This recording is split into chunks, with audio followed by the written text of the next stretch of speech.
Welcome everyone. In the previous lecture, we'll complete the excretory system. हम लोगों ने excretory system को काफ़ी डिटेल में अच्छे से समझा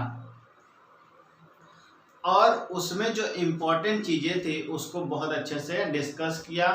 हमने मार्क भी किया कि कहाँ कहाँ से क्या क्वेश्चंस पूछते हैं। उसमें सबसे ज़्यादा इम्पोर्टेंट था कि जो नाइट्रोजनस वेस्ट निकलते हैं एक्सक्रीटरी सिस्टम्स के एक्सक्रीशंस के थ्रू हैं बॉडी से, तो वो नाइट्रोजनस सब्सटेंस क्या होते हैं और 3 पार्ट में डिवाइड हुए थे। तो उस 3 पार्ट में ह्यूमन बीइंग किस में आता है, अमोनोटेलिक, यूरियोटेलिक या यूरिकोटेलिक, तो उससे क्वेश्चंस पूछते हैं। फिर हमने बात किया था कि internal structure of that nephron या नेफ्रॉन के स्ट्रक्चर्स और लॉन्गिट्यूडनल सेक्शन ऑफ किडनी, तो वहाँ से भी क्वेश्चंस पूछते हैं। और सबसे ज़्यादा क्वेश्चन जो पूछता है वो आपका नेफ्रॉन से ही पूछता है। फिर उसके बाद हम लोग ने फंक्शन की बात की, फंक्शन ऑफ किडनी में वहाँ से भी क्वेश्चंस पूछ लेता है। और फॉर्मेशंस ऑफ यूरिन, आपके composition of urine, physical property of urine, kidney disorder, तो हर एक टॉपिक से एक एक क्वेश्चंस अगर बन रहा है तो कम से कम 5-6 क्वेश्चंस इस चैप्टर से बनते हैं। तो इसलिए हर एक चैप्टर, ये ह्यूमन फिजियोलॉजी समझिए कि अगर 80 मार्क्स के पेपर में से देखा जाए तो 50 मार्क्स का ह्यूमन फिजियोलॉजी कंटेंट करता है, ऐसा मैंने ऑब्जर्व किया है। और फिर आपका 40% आपका इधर प्लांट फिजियोलॉजी वगैरह से कंटेंट करेगा और फिर जो बचे कुचे रहते हैं वो आपके इधर से ह्यूमन इवोल्यूशंस और इन्वायरमेंटल कंटेंट को लेते हैं। तो इस तरीके से पूरा पेपर तैयार किया जाता है। बात करते हैं इस लेक्चर की। ये लेक्चर आप जानते हैं कि पिछले कई लेक्चर से हम लोग ये डिस्कस करते आ गए कि हर चैप्टर के बाद हम लोग क्वेश्चंस को डिस्कस करते हैं। एक तरीके से रिवीजन और टेस्ट के तरीके आप समझ सकते हैं। अगर इन क्वेश्चंस को आप अपने आप करते हैं तो वेल एंड गुड, बहुत अच्छा आपके लिए।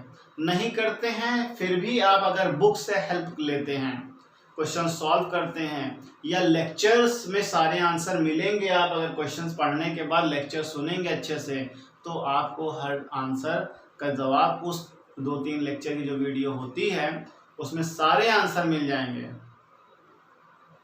और अगर एक आध दो नहीं भी मिलता है, क्योंकि कुछ क्वेश्चंस अब हम ट्राई कर रहे हैं कि थोड़ा टफ वाला भी डालें जो आपको शायद लेक्चर में हमने इंट्रोड्यूस भी नहीं करा उसको, तो वो आपको देखना पड़ेगा। तो थोड़ा बुक जब आप खोलेंगे तो आपकी ब्रेन स्टॉर्मिंग होगी, थोड़ा दिमाग लगेगा तो काम होगा। तो आगे बढ़ते हैं। ये नेम द फॉलोइंग आपको पहले ही बता चुके हैं कि आपके लिए है, इसको आप सॉल्व करके हमें कमेंट सेक्शन में बताइए। और ये हम डायग्रामेटिक बेस डिस्कस करते हैं और इसका पूरा हम लोग ने ब्रीफ डिस्कशन एक बार कर चुका है, क्या इसका इंपॉर्टेंस है, इसका क्या इंपॉर्टेंस है, क्वेश्चंस आते कैसे हैं। तो let's discuss name the following the outer region of the kidney. तो उसका नाम बताना है, आउटर रीजन का सिंपल क्वेश्चन है। An organ that produce urea, उस ऑर्गन का नाम बताना है जो यूरिया प्रोड्यूस करता है। ये आपको टफ पड़ेगा, ये वाला। Clear? A tuft of blood capillary found in the Bowman capsule of nephron. A tuft of blood capillary that found in the Bowman capsule of nephron. उसका नाम बताना जो Bowman capsule में lie करता है। Man excretory organ, an excretory organ in man. Excretory organ in man का नाम बताना है। Man या फीमेल, ह्यूमन बीइंग कुछ पूछेगा तो वो आपको excretory organ बताना पड़ेगा। The term used for Bowman capsule and glomerulus together, हमने पढ़ाया, सब कुछ पढ़ाया है। Bowman capsule और glomerulus को मिला के एक नाम से बोलते हैं, उसका नाम बताना है। The muscle which guard the urethra, ये आपके लिए टफ है, इसके लिए आपको बुक की हेल्प लेनी पड़ेगी। उस मसल्स का नाम बताना है जो यूरेथ्रा को गार्ड करता है। The branch of renal artery which enters into the Bowman capsule, the branch of renal artery which enters into the Bowman capsule, उस आर्टरी का नाम बताना है जो आपके Bowman कैप्सूल में आती है। Next is name any two organic constituent of normal urine. Organic constituent of urine, तो अभी हमने बताया था यूरिन के कंपोजिशंस में भी पूछता है तो ऑर्गेनिक कंस्टिट्यूएंट का नाम बताना। ऑर्गेनिक इनऑर्गेनिक दो होते हैं तो ऑर्गेनिक बताना है। The structure and function unit of kidney, तो structure and function unit of kidney क्या है, कौन है, बताना है। अब ये दो क्वेश्चन जो अगर आपको नहीं मिलते हैं लेक्चर में या बुक में तो आप हमें कमेंट सेक्शन में फिर भी करिए, हम आपको बताएंगे। क्लियर। अब इसको हम सॉल्व करते हैं। डायग्रामेटिक बेस्ड क्वेश्चंस है। यहाँ पे आपको ये नहीं दिया गया ये कौन सा स्ट्रक्चर है। अगर स्ट्रक्चर बता देता है तो बहुत अच्छा होता है, इजी हो जाता है आपके लिए सॉल्व करने के लिए। तो हम कोशिश करते हैं बिना बताए हम सॉल्व किए अगर, या बिना इंडिकेशन बिना हिंट के अगर हमें आ गया तो वेल एंड गुड होता है, बहुत अच्छा होता है। इंडिकेशन दे दिया तो बहुत इजी हो जाएगा आपके लिए सॉल्व करने के लिए। तो हमने पिछले कुछ वीडियोस में इस तरीके क्वेश्चन डिस्कशंस में दिया था हिंट। अब हम थोड़ा हिंट बंद कर रहे हैं देना ताकि आप थोड़ा उसमें इन्वॉल्व हो जाएंगे। तो बता तो देता हूं वैसे भी। तो ये आपका नेफ्रॉन का स्ट्रक्चर है। नेफ्रॉन का भी जो आपका ये जो स्ट्रक्चर है ये पूरा नहीं है, ये आपका ऊपर का जो पार्ट है वो है। तो अभी देखते हैं क्वेश्चंस को सॉल्व करते हैं तो सब डिस्कस हो जाएगा। Level the part, name the parts level in 1 2 and 3। तो हमें उस पार्ट्स को लेवल करना है 1 2 3। तो ये जो आ रही है इसमें that is called the efferent, efferent arteriole पहला। दूसरा ये ब्लड कैपिलरीज जो आपको बताया हमने इसको बोलते हैं glomerulus. And third one is cup like structure that is called the Bowman's capsule. तो ये हो गया फर्स्ट क्वेश्चन आपका सॉल्व। सेकंड की बात करते हैं। Name the region in the kidney where the given structure is present. तो ये जो गिवन स्ट्रक्चर है ये किडनी के किस रीजन में प्रेजेंट होता है। दो रीजन आपको बताया था, कॉर्टेक्स एंड मेडुला। तो प्रॉक्सिमल कन्वोल्यूंट ट्यूब्यूल तक का जो रीजन था आपको बताए थे वो कॉर्टेक्स में प्रेजेंट होते हैं। तो ये क्वेश्चन हुआ आपका solve. What is the collective term used for 2 and 3? Collecting terms 1 and 2 यहाँ पे भी एक क्वेश्चन पूछा है। That is called the Malpighian।